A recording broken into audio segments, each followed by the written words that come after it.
Vamos iniciar aí mais um episódio do podcast Pode Ser. E com a gente aqui hoje, o psiquiatra Glauco Arantes. Bem-vindo, Glauco, Obrigado. mais uma vez aí no nosso programa. É sempre um prazer ter você aqui com a gente. Sempre um prazer estar aqui com vocês também. E é claro, a minha parceiraça aqui, Lissandra. Oi, Lissandra. Oi, Marinalva. Oi, Glauco. Muito obrigada por estar aqui de novo com a gente. E muito obrigada pela audiência, pelos nossos telespectadores, para você que está aí no radinho, né, na 94 FM, para você que está nos ouvindo aí no Spotify, nas outras plataformas digitais, para você da TV Sistec. Muito obrigada por estar nos acompanhando aí. Bom, vamos lá, vamos falar de TDA, TDAH, de autismo, de TOD. E olha que o Todd não é aquele achocolatado, viu? Não. O TDAH ele tem uma história interessante, né?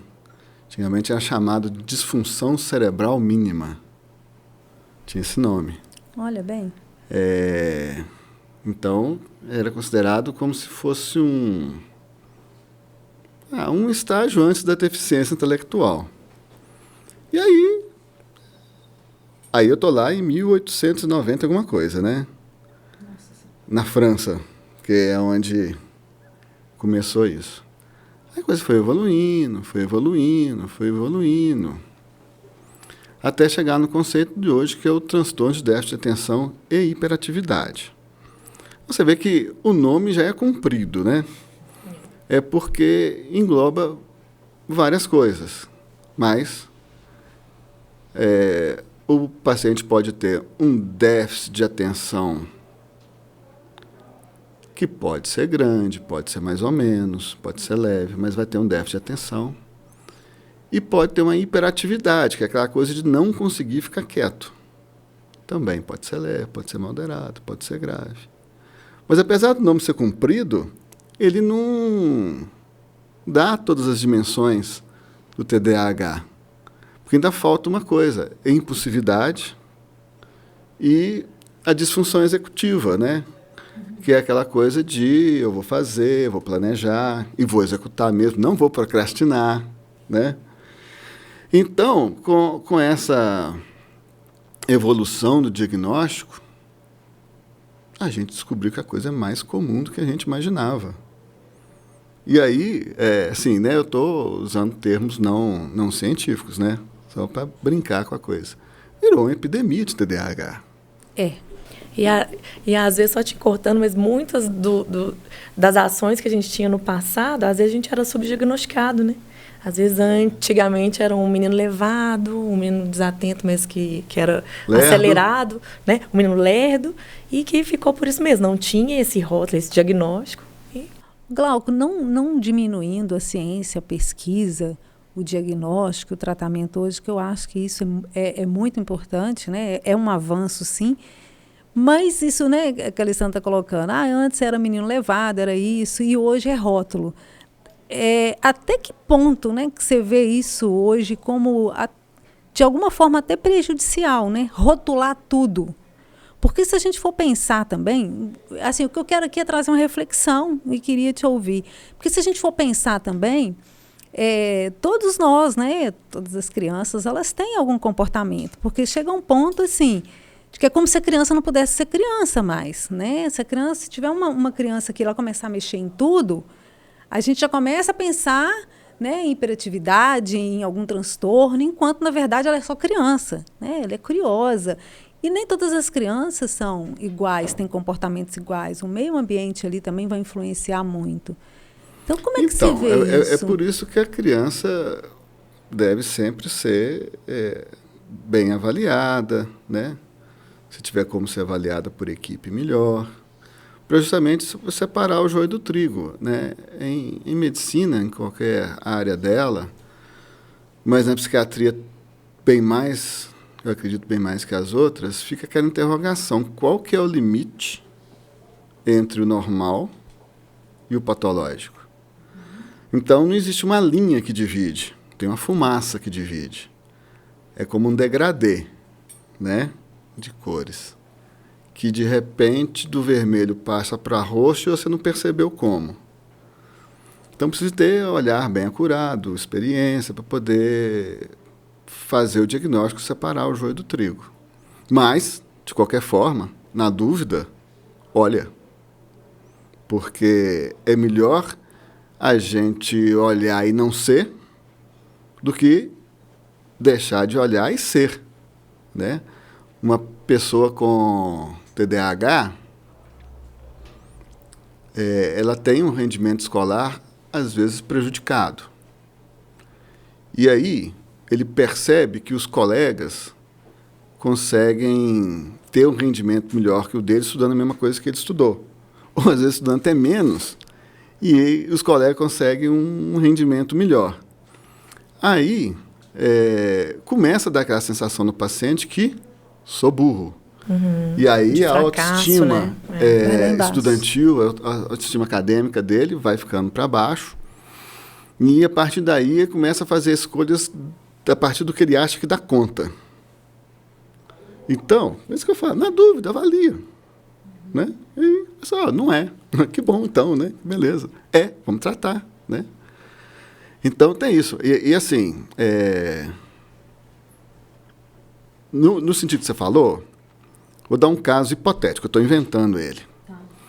Uma criança que cresce num lar sem limites. Né? Sei lá, pai usuário de drogas, a mãe problemas de prostituição. Estou pegando um caso bem cabeludo, né, que eu estou inventando aqui. Aí a criança não vai ter muito limite. Fica sem referência nenhuma, aí, saudável, né? Vem o conselho tutelar e vai pegar essa criança. A tutela a criança. Sim. Aí, beleza, a coisa evolui para uma adoção. Essa criança pode acabar o suposto TDAH dela, porque ela vai ter uma referência. Tinha limites e tal, né? E isso pode acontecer.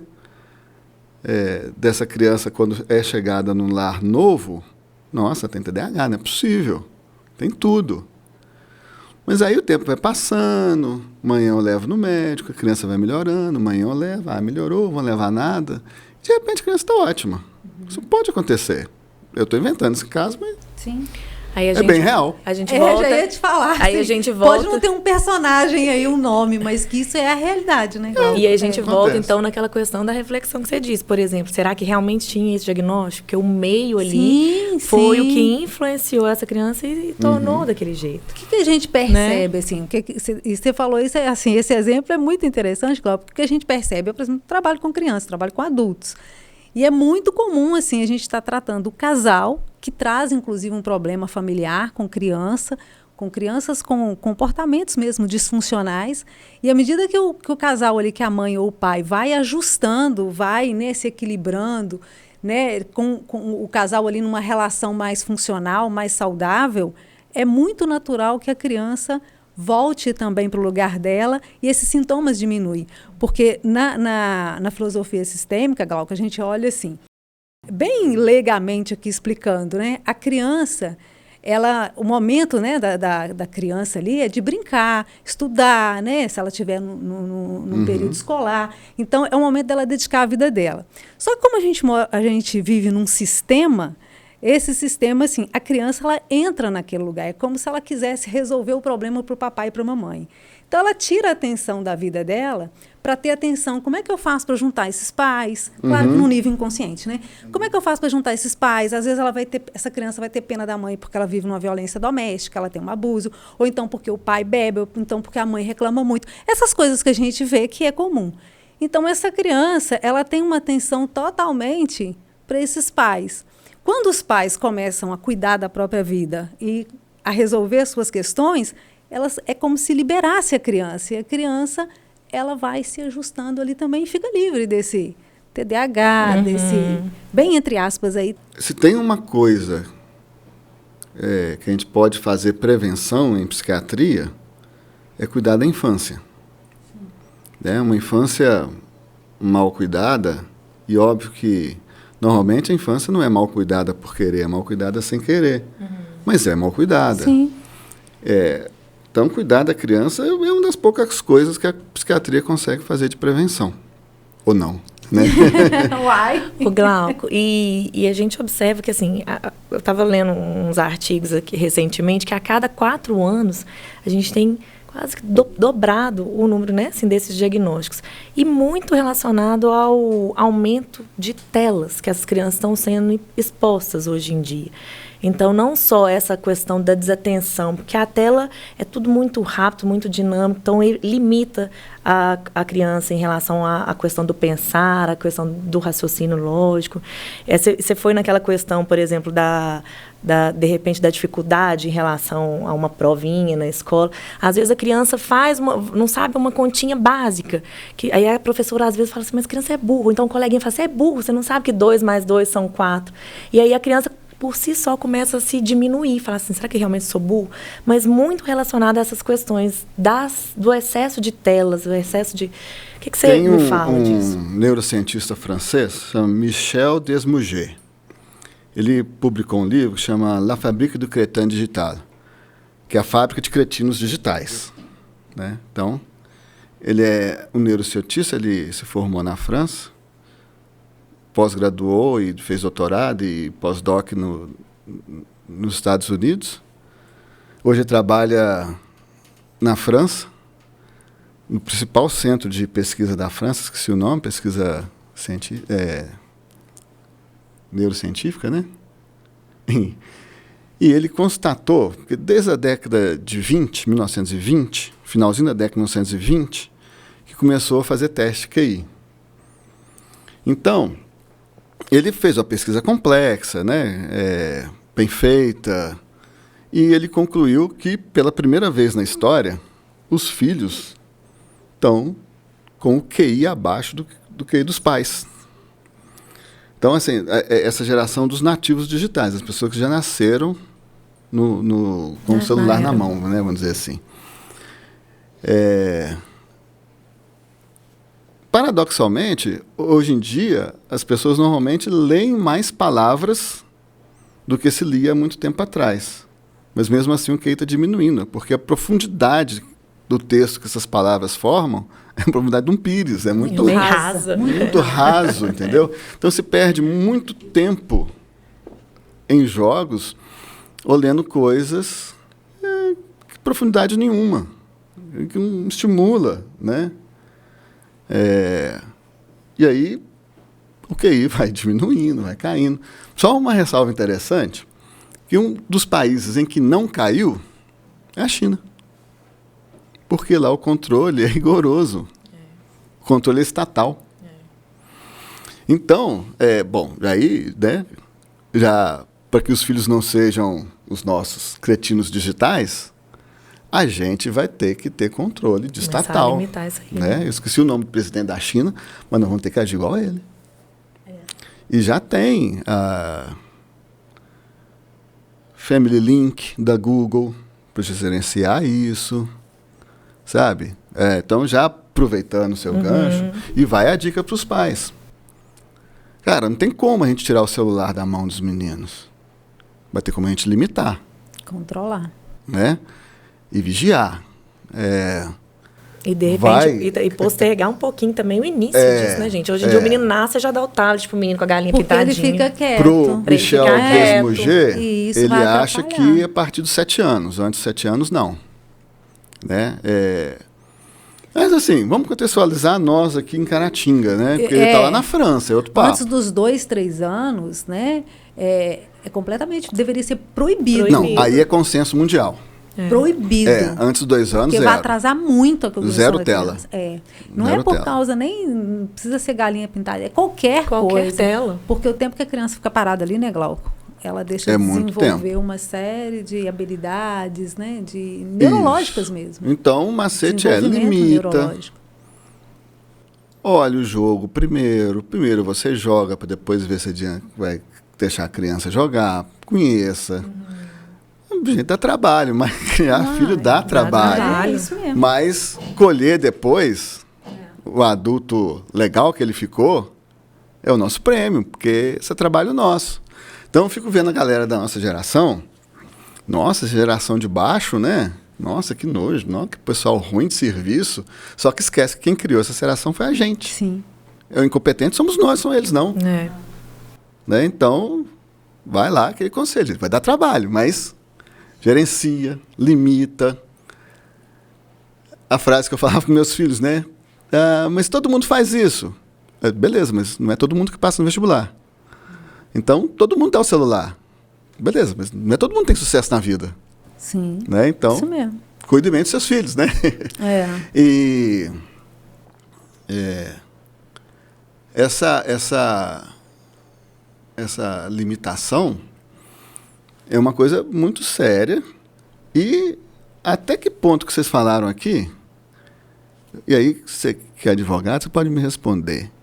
Não é abandono de incapaz.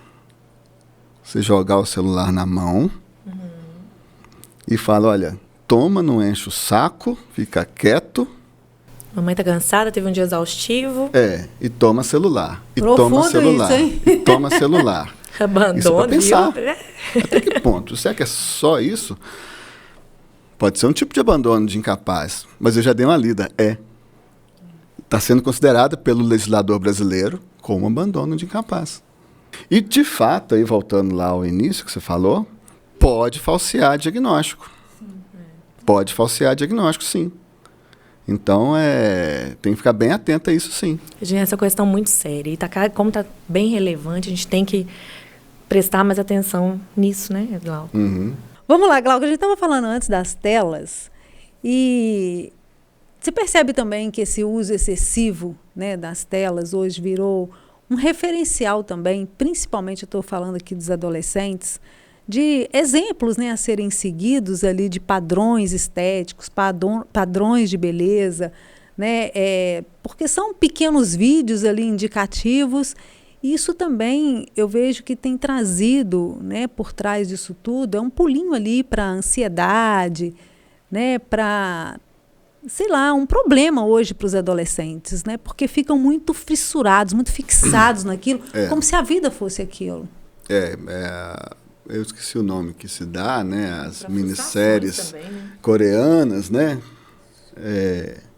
que eles gostam bastante de assistir. Naruto. Como que chama? Dorama. Isso, dorama. E aí acaba ditando muito padrão, né? Padrão errado, padrão equivocado. Impossível de ser seguido, né, Glauco? Impossível de ser seguido, mas também tem coisa boa, tá? Sim, tem umas paradas legais também. Sim. O que eu vejo, aí vai até para adulto também, né?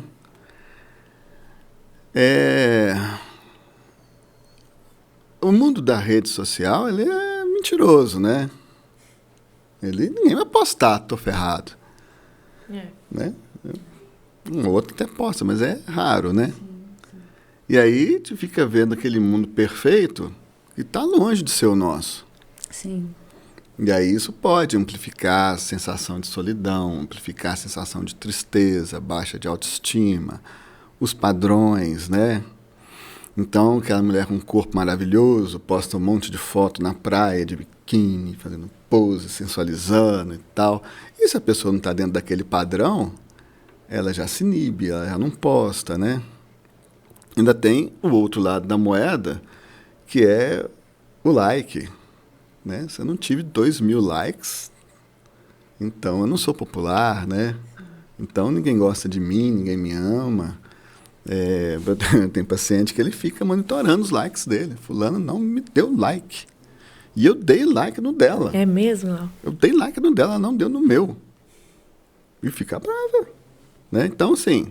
Os gatilhos aí, né? Então, a internet é uma coisa maravilhosa. Eu consigo ler um artigo científico que foi lançado em Harvard agora. Eu acesso ele agora.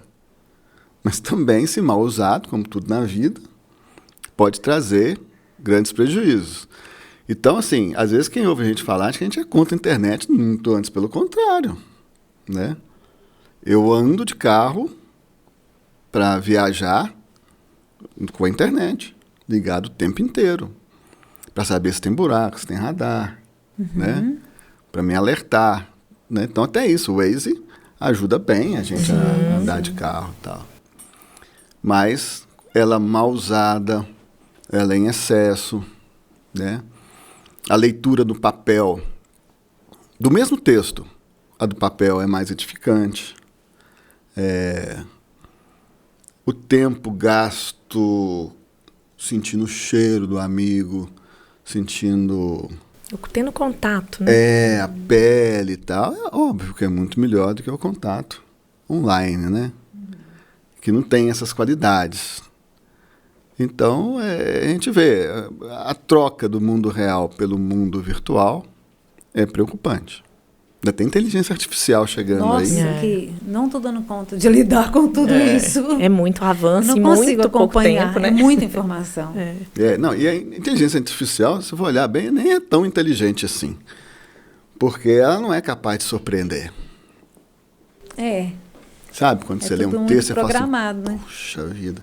Um autor de série americana, esqueci o nome dele, ele estava implicado com a inteligência emocional e pediu para a inteligência emocional fazer uma série para ele do seriado que ele escrevia. Uhum.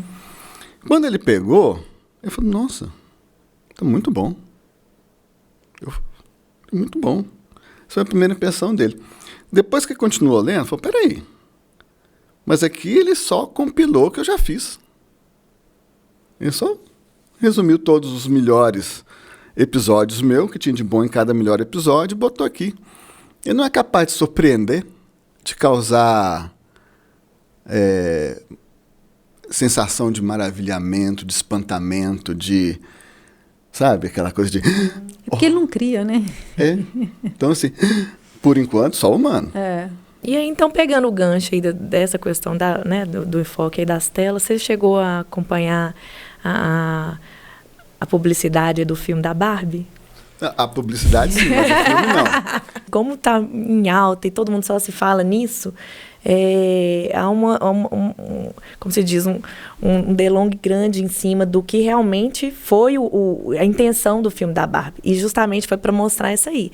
A Barbie pode ser o que ela quiser. Tem a Barbie presidente, a Barbie médica, a Barbie psicóloga, a Barbie funcionária pública, né? Assim, vários. E tem a Barbie estereotipada, que vive ali na Barbilândia, dando um spoiler aí do filme, vive ali na Barbilândia, onde tudo é mil maravilhas. Tá vendo, Dani? Você não assistiu ainda, problema. Pois é. Então não vou falar muito não para quem não assistiu, mas enfim, tem a gente tira uma lição do filme, entendeu? Não acho que é um filme para crianças, as crianças não entendem muito bem, não vão entender aquilo ali, mas é aquilo, que a imagem que se cria do perfeito, do belo, e de repente ela se deparou ali com uma situação que ela foi colocada na vida real e pôde começar a ter as frustrações dela.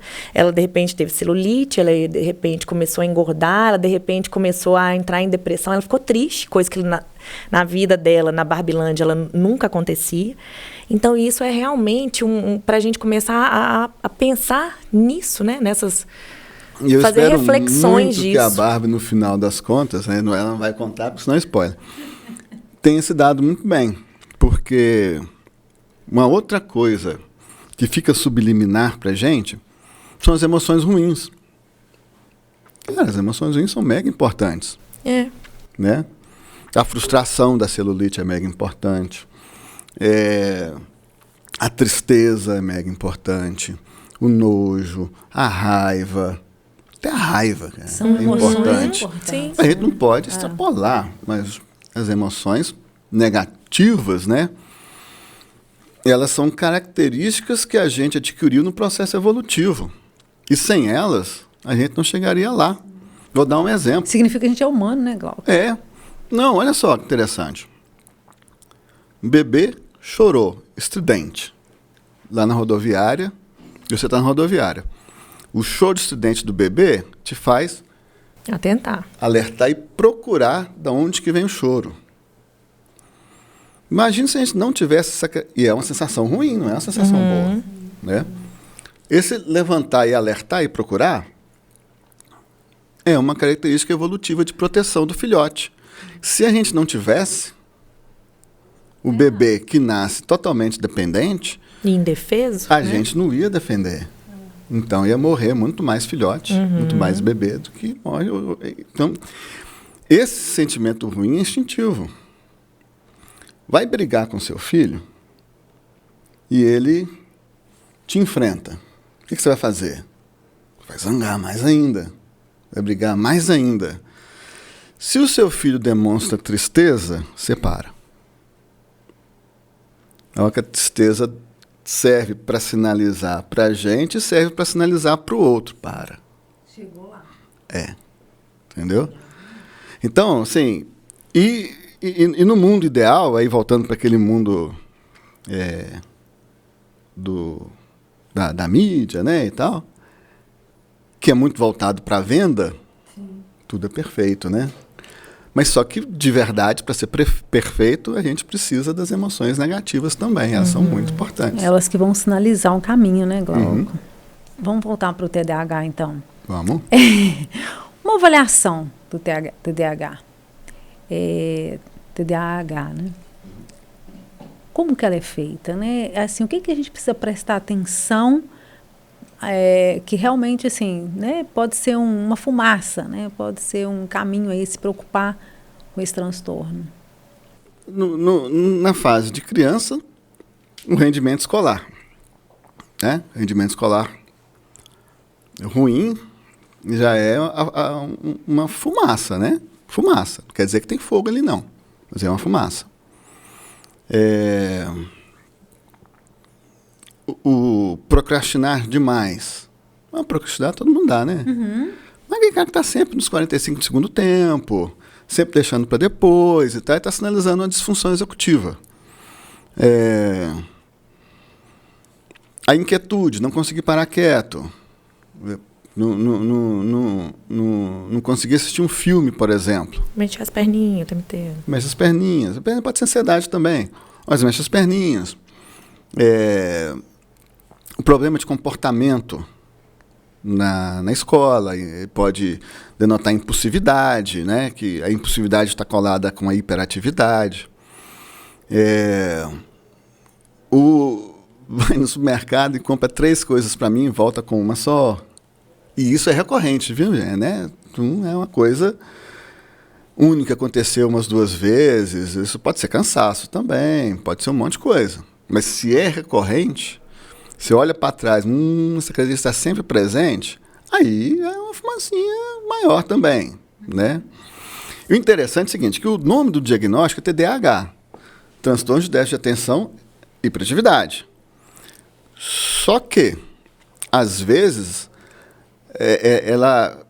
quando a gente vai estudar mesmo os sistemas classificatórios, a gente tem o TDAH predominantemente desatento, TDAH predominantemente hiperativo e a forma mista. Né? Meninas, às vezes, mais desatentas, meninos, às vezes, mais hiperativos, e tem os premiados que vêm com os dois ao mesmo tempo, né? Mas é isso aí, são essas as características, né? Rendimento escolar, comportamento muito agitado, o dono de tudo, da brincadeira, não tolera a frustração, né? E precisa da avaliação, porque, igual você falou, às vezes não tem nada a ver com a criança, às vezes pode ser alguma coisa dos pais. E é bom também para achar esse tom também, né, Glauco? O que é prejudicial realmente, ou o que é algo característico da própria pessoa. Né? Que às vezes tem alguém que pode ser um... Se causou problema, merece atenção. Sim. Né? Então, mesmo que não feche os critérios de diagnóstico, mas tem ali um problema. E aí precisa de enfrentar, né? Às vezes vai enfrentar na terapia, vai enfrentar, né?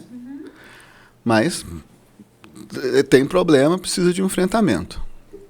O importante é esse recado, precisa de enfrentamento. Agora, qual o caminho? Aí a escola vai ajudar, né? O pessoal da pedagogia vai chegar junto, vai começar a dar as orientações, aí a gente vai caminhando. Que é bom a gente falar aqui também, Glauco, eu queria te ouvir, e até a respeito, quando a gente está falando de criança, né, que tem um diagnóstico desse, um transtorno, que a gente percebe, às vezes, uma acomodação, né, daqueles responsáveis para aquela criança, como que tudo que aquela criança faz é porque ela é hiperativa. Ou então a criança é assim porque ela tem TDAH. Não, ele tem TOD. Então, assim, é como se esse diagnóstico fechasse essa criança e por causa disso, pronto, acabou. E é o contrário, né? Assim que você recebeu o diagnóstico, redobra o cuidado, meu. Porque, eu estou falando, né? Nós estamos falando de criança, do seu filho, né? É da sua continuidade, né? Então, cuidado com ele. Vou cutucar uma polêmica aqui. Quem sabe tem algum deputado ou senador escutando a gente. Cutuca aí, Glauco. Por que é que uma pessoa com TDAH medicada, respondendo bem à medicação, tem 1 hora a mais de prova? Não era para ter uma triadazinha aí, não? Por exemplo, o cara não tem acesso ao tratamento. Aí beleza, ele tem TDAH e tá. Uhum. Ele precisa de 1 hora. Mas o cara tá medicado, tá bem. Tá de boa, tá atento. E a medicação que a gente tem no Brasil, para TDAH, são só 2 substâncias, que é o metilfenidato e a lisdexanfetamina. Todos os 2 são estimulantes. Então, o cara tomou até um dopingzinho ali, que ele tá mais ligado do que quem não tomou. Tá mais atento, né? Então, eu e a Alessandra vamos fazer uma prova, né? Ela não tem TDAH, eu tenho. Nós dois ficamos conversando até tarde antes da prova. Ficamos preocupados, não conseguimos dormir. E no outro dia nós vamos fazer a prova. A Alessandra dormiu pouco. Eu também. Só que eu tomo meu remédio. Meu remédio me desperta. E te A foca. Alessandra não. A Alessandra não tem, tá ali, não tem diagnóstico. Então, esse é um questionamento que eu tenho. Isso é meu, sabe? Por que que tem 1 hora a mais se tá de boa? Não era para ter acesso a essa 1 hora a mais só quem não conseguiu adaptar a medicação, quem não tem acesso. Nós estamos no Brasil e um monte de gente não tem acesso. Sim. Né? Aí esse sim precisa de 1 hora. Eu entendo que ficaria uma complexo, desleal, né? Ficaria complexo você determinar isso e tal, mas eu acho que tem que dar uma mexida nessa lei. Tá, gente? Isso aí não é coisa de ciência, não. Isso aí eu que tô... Normalmente eu falo baseado em evidência. E agora, Glauco, eu acho que seria interessante a gente tocar, então, no assunto do TOD, que a Marinal já citou. Transtorno opositivo desafiador, né? Que é o famoso TOD. Que é o famoso TOD. O que você fala pra gente desse transtorno, da incidência na atualidade? O que você tem visto? A incidência eu não sei de cor, mas... como tudo na psiquiatria, é bem maior do que a gente imagina, né? Então, para ser o TOD, para ser um transtorno de conduta, tá, gente? Então, da conduta, e aí, nosso tema aqui hoje está circulando mais em torno da infância, né? Então, por isso que a gente fala transtorno de conduta e não fala transtorno de personalidade. A personalidade não está pronta ainda. Então, é um transtorno da conduta da criança, em que ela desafia, ela não reconhece a autoridade, ela é dada a vandalismos, ela tem certo prazer no desafio, do não seguir regras, não reconhecer a pessoa da autoridade, né? Ele tem uma má índole? Não, a gente não pode fazer julgamento. Então, ele está tratando... No sentido de, tipo assim, essa de ser parte vingativo, você observa isso nas crianças? Observa. Essa parte aí a gente tem que evitar, porque senão a gente acaba entrando no mérito do julgamento, e aí isso contamina a gente na hora que vai perigoso. Tratar. Um limiar bem. É claro que o pensamento vem, mas a gente afasta ele. Mas esse pensamento de vingança, essas crianças... Às vezes sim. Tem. Às vezes sim. E na surdina, né? Às vezes.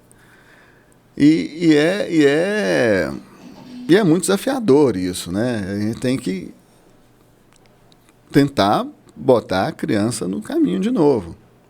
E não é fácil. É bem complexo, né? Você tem ideia? Por exemplo, TDAH que nós conversamos até agora, a gente tem 2 medicações no Brasil, só que elas se desdobram em 4, né? Que são Ritalina, Ritalina LA, Concerta, Venvanse. Só que os 3 primeiros, tudo são metilfenidato. Não tem nada para TDAH, não. Ou para TOD, não. É só nada. É comum, às vezes, o TOD... Risperidona, você usa isso para... Sim, mas é da esquizofrenia. Lá por acaso funciona. Né? Lá por acaso pode funcionar, entendeu? Usar risperidona ou não usar risperidona? Usa. Claro que usa. Você pode ajudar, vamos usar. Mas sabendo que ela não vai agir nos sintomas nucleares da doença, da patologia. Mas os efeitos colaterais compensam, Glauco? Assim, as consequências desse cada remédio? Caso é um caso, às vezes sim. Sempre a gente vai seguir o princípio, que eu vivia falando isso na faculdade, primo non nocere. Então, primeiro não causa dano. Então, inicia-se com a medicação na dosagem bem pequenininha e vai reavaliando constantemente e vai adequando a dose até você conseguir obter um resultado. Na menor dose possível. Sempre na menor dose possível, de baixo para cima. E aí, não obteve resultado nenhum e começou a dar efeito lateral, até abandona, nem tenta, chega, né? Vamos partir para outra, né? Mas a risperidona é uma ferramenta que pode ajudar na agitação, que pode ajudar na insônia, que às vezes está associada. O uso da risperidona dá uma baixadinha na bola, então, às vezes, a terapia funciona melhor, né? E uma coisa importante, o TOD ele tem que estar presente em qualquer ambiente. Ele me desafia aqui em casa, nossa, nunca vi, não me respeita. O pai dele chega em casa e fica quieto. Isso não é TOD, não. Ele quebra o pau aqui em casa, mas lá na escola ele trata todo mundo bem. Também isso não é TOD, não. Né? Dentro dos critérios de diagnóstico está lá acontecer. E da mesma forma, para você ter esse diagnóstico, essa impressão, eu acho que é um tempo maior, né, Glauco? Você não consegue fazer um diagnóstico desse em 2 meses. Em psiquiatria, quanto mais grave, mais fácil é de fazer o diagnóstico. Então, é muito evidente, dá para fazer o diagnóstico rápido. Às vezes é leve, você fica naquela, deixa eu avaliar um pouquinho mais, né? E às vezes a gente pede o auxílio do diagnóstico neuropsicológico, né? Que são testes padronizados, estudados e validados, que são aplicados e que é uma ferramenta a mais para a gente poder raciocinar. Fechar isso aí, né? O Glauco, e para a psiquiatria, para a ciência, não se sabe a causa. Parece que tem a ver com córtex pré-frontal. A gente tem aqui, ó, esse é um medial dorso lateral do córtex pré-frontal. No cérebro, mais ou menos aqui, sim. Essa área fala assim, olha, não. Então, se a gente for fazer uma analogia, a gente teria no cérebro uma área do capetinha e uma área do anjinho. A área do capetinha, ela está lá no centro do cérebro e está ligada à preservação da vida. Eu quero. Eu quero água, eu quero agora, né? E o córtex pré-frontal, dorso lateral, ele é o anjinho. Eu falo assim, agora não. O problema é que quando a gente nasce, a gente precisa do sistema límbico, que é esse do capetinha, funcionando a 1000 por hora, porque está ligado à preservação da vida. E esse córtex pré-frontal, ele está miudinho, está tímido ainda, ele não desenvolveu muito. Então seria como se a gente tivesse um capetão e um anjinho pequenininho, mirradinho. E, além de tudo, um precisa dialogar com o outro. Então, às vezes, o problema está nessa comunicação, está no córtex pré-frontal, que está funcionando pouco, ou às vezes está no sistema límbico, que está funcionando demais. Para bater o martelo e falar isso aqui, ninguém bateu ainda não. Mas nós estamos chegando lá. Tá certo. Pesquisando. Então, porque assim, o que a gente percebe? A gente sabe que nem tudo é uma disfunção anatômica ou neurológica, né, Glauco? A gente sabe que também o meio ali influencia muito. E aí, assim, vou dar o meu pitaco aqui também, né, o que a gente observa muito nessa questão, né, porque o TOD, ele fica muito, é o que você colocou, é um transtorno de conduta, né, é a agressividade, né, é a falta de respeito à autoridade.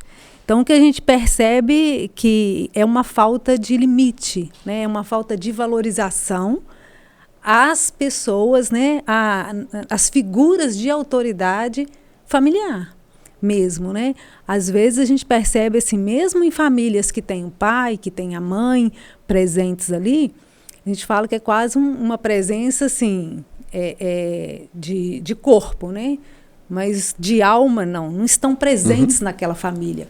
E a criança ela perde um pouco a noção disso. Né? Na CNV, por exemplo, que é a comunicação não violenta, a gente vai perceber que aquela agressividade ela é jogada, né? Ela é colocada para fora, na verdade, contra qualquer um, mas, na verdade, essa raiva, essa agressividade é contra outro. Né? Então, acaba que essa criança ela precisa jogar isso para fora. Mas a gente vê muito que é isso, né? É uma falta de uma figura mesmo representativa, uma referência de autoridade. Ela não tem, então é como se quase ela fosse buscando. Você perguntou, você falou, né? Não queremos aqui ficar fazendo julgamento, né, Glauco? Mas a gente percebe da questão da conduta, quando você perguntou se isso... Da índole, né? Da índole. Mas a gente percebe muito pessoas com esse tipo de comportamento, às vezes, no mundo, né, criminalizado. Você vê que é recorrente, às vezes, casos de adolescentes, às vezes até vai para a vida adulta, é como se quase que essa pessoa estivesse buscando alguém para poder parar. A gente vê muito isso, né? A pessoa que vai recorrendo a certos tipos de crimes, né? Quase que como se estivesse buscando uma autoridade, e aí muito entre aspas o que a gente coloca, quase uma autoridade paternal, né? Que é o Estado, para poder dar uma freada. Sim, eu tenho um tio que é juiz, ele fala muito sobre isso. Né? Que às vezes a pessoa vê, porque fala, não é perigoso? Eu falo assim, não, porque às vezes vê a gente como pai. Até, às vezes, né, o pessoal que é estudante de medicina está vendo a gente agora, né? Na psiquiatria, na medicina em geral, na psiquiatria principalmente, a gente não pode beber de uma fonte só, saber único. As causas em psiquiatria são todas multifatoriais. Então, eu falei aqui da parte psiquiátrica, né, neurológica, sim, tal. Sim. Mas, por exemplo, aí você falou do seu saber, né? E aí, se tivesse aqui, talvez, uma psicanalista ia falar do sujeito barrado Lacan. Isso. Né? O nome do pai, né? Porque às vezes o nome do pai pode ser mãe também. Mas tem o nome do pai. Mas quem representa pode ser qualquer um. Então, esse aqui é o segredo, às vezes, do sucesso do tratamento. Não fica bebendo numa fonte só. Tentar, né? E nem põe tudo nas costas da equipe. Isso. Entendeu? O segredo do sucesso no tratamento é todas as ferramentas. Né? Então, quem já consultou comigo sabe. Não vai sair de lá sem uma recomendação de, olha, já foi para academia, você melhorou sua alimentação, está dormindo direitinho. Dormiu melhor. Qual psicólogo você foi? Sempre tem essas recomendações. Porque assim a gente aumenta a chance de resposta. E, gente, em psiquiatria, a resposta é difícil. Nem sempre ela ocorre. Nem sempre ela vai acontecer. Então, vamos aumentar a chance. Como é que a gente aumenta a chance? Procurando mais recursos. Cercar de todos os lados, Muito legal isso. Não, fantástico. Glauco, eu queria que você falasse um pouquinho, a gente está quase encerrando o programa, mas eu acho que é muito importante a gente colocar a questão da medicação, né, a questão da automedicação. A gente vê que o uso de Ritalina hoje aumentou muito, né, tá um uso indiscriminado. As pessoas hoje fazem questão, né, não só as pessoas que são ali bem indicadas, né, pelo TDAH, o próprio Venvance, né, que parece que traz um resultado muito legal para essas pessoas que realmente precisam, mas hoje, né, as pessoas não querem ficar sem. E é um limiar muito delicado. E assim, né, é uma coisa problemática. Tem um filho que está morando em Belo Horizonte, meu filho caçula, e ele está fazendo cursinho. E ele entrou no banheiro outro dia, do cursinho renomado lá em BH, e estava tendo o maior comércio de Ritalina lá dentro. E assim, é caro. Eu perguntei, mas e aí, quem é que está comercializando? Como é que estava conseguindo comprar, né? Sem a receita. Glauco, só antes de você completar, porque isso que você está falando, agora foi em maio, foi divulgada uma operação onde um juiz foi preso, um juiz de direito foi preso, envolvido, né, em compras, vendas de medicamento, Ritalina. Um dos medicamentos, Sibutramina. Entende? Então, assim, e foram milhões, né, de cápsulas de comprimidos dessas que eles estavam envolvidos. Então, hoje tem um comércio negro aí.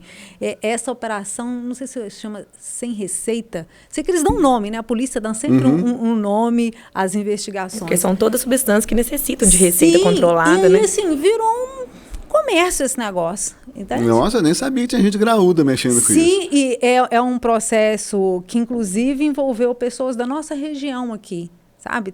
O processo chegou, acho que em Manhuaçu, se não me engano, estão sendo investigadas, entende? Mas foram apreendidos esses medicamentos, estão lá. O juiz foi preso em flagrante. Isso é crime contra a saúde pública e é inafiançável, não é? É considerado federal, hediondo. Então, assim, é um negócio complicadíssimo. Então, é isso que você está falando aí. Como é que esses medicamentos chegaram no banheiro desse cursinho? Ah, então, no caso, foi menos complexo que isso que você está falando. Não, mas atravessou por isso, foi por um processo desse. Eu perguntei para ele, falou que era aluno com diagnóstico, tinha.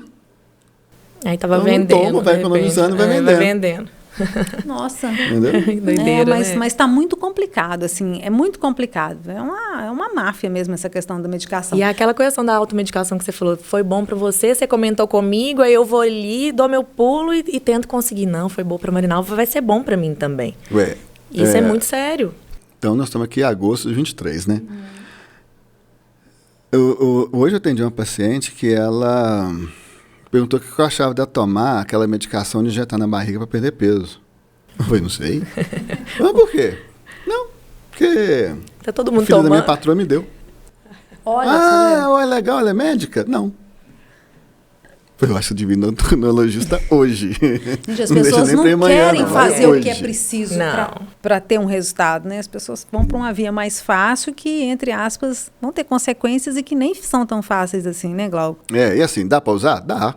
Mas precisa de orientação, precisa de um plano. Não é para todo mundo. Precisa de estratégia, não é para todo mundo. Exatamente. Você precisa de um monte de coisa. Então, assim, por isso que eu quero que você fale, né, da importância, né, de não se automedicar, né? Não é porque é bom para o outro, é bom para mim. Porque essa questão do medicamento que a gente está falando aqui, Glauco, esses remédios, eles fazem o quê? Eles te deixam em alerta, né, te deixam focado, mas quando eles acabam o efeito, ele também deprime, não é isso? Acabou Assistam Take Your Pills no Netflix. E aí a pessoa fica dependente, no outro dia ela toma de novo. É uma droga, né? Ela tem um efeito bem parecido com a cocaína, nesse sentido. Não, assim, nem tanto. Mas as pessoas querem desempenho. Então esse seriado chama Take Your Pills, tem no Netflix, eu acho que ele é original da Netflix. Ele aborda isso. Esse problema lá nos Estados Unidos é muito maior do que o nosso aqui. Né, de empresários, executivos, investidores, né, pessoas que precisam de alto desempenho e que fazem uso indiscriminado dessa medicação, mesmo sem precisar, e falseia um desempenho e, de repente, pode até atrapalhar, certo? Aí eu vou falar e falo como, que é o seguinte, o armazenamento definitivo de uma informação ela é feita durante o sono REM, que é o sono mais profundo que a gente tem. Também é chamado de sono paradoxal. Se você não tem o sono REM na quantidade adequada, você pode ter, mas tem que ter na quantidade adequada. Tempo, né, durante o total de sono. E a gente tem vários ciclos. Sono leve, mais profundo, sono REM. Sono leve, mais profundo, sono REM. Então, a gente precisa dessas repetições e adivinha se o remédio não atrapalha. Então, de repente, o caboclo encheu de Ritalina ou nem sei se pode falar a marca, né? Metilfenidato e não dormiu. Parou a noite estudando e tal. Dá aquela cochiladinha, puf, pagou tudo. depois não entende o que aconteceu. Não armazena As nada. informações não ficam armazenadas, Não. né? Pois é. Não é que assim, acabou, perdeu. Como diz o pessoal, perdeu o Playboy. A medicação. Não. É muito Então, sério, o cara. cara é muito estuda, ele compreende tudo, ele entende o raciocínio, beleza. Mas não armazena, parabéns, não adiantou nada. Então, é um camarada que fez uma contravenção, comprou, às vezes, o troço de forma irregular, né? O cara vai, estudou, entendeu, e não armazenou. Tempo perdido. E aí não armazena mesmo, não adianta. Vai ter que estudar outra vez para poder armazenar. Então, E depois isso não consegue acontece. acompanhar, né, Glauco? Às vezes passa naquela prova, passa no vestibular, mas o conhecimento, ele não fica ali armazenado, ele não vai em Não, uma sequência, né? Tem que ter o diagnóstico, tem que ter um especialista, né, para acompanhar o caso. E na necessidade formal mesmo, o uso da droga seria uma boa indicação. Mas não sendo disso, eu acho que realmente a gente tem que começar A repensar. a né? repensar. Glauco, a gente realmente estourou nosso tempo aqui. Dá aí o seu recadinho final para nós, uma dica assim muito legal aí. A porta é estreita e ela é difícil de ser passada. Se a gente quer ter sucesso na vida, não vai ser fácil. Vai ser difícil. Se tiver diagnóstico, beleza, a gente ajuda. Né? Mas a gente ajuda. O esforço é seu. Vocês é que têm que correr atrás, se esforçar. Não é fácil. Nada de bom na vida vem de graça. Então, é difícil, mas você pode ser. O que você quiser, né, Glauco? Você pode É ser isso o que aí. você quiser. Mas vamos lá, vamos fazer um brinde, então, né, ao nosso programa de hoje. Obrigada, Glauco, pela sua presença. Eu que Um agradeço. abraço aí para Vamos agradecer Vida, o Astor e Ana Imponati, Paula. Inature. Isso, vamos lá.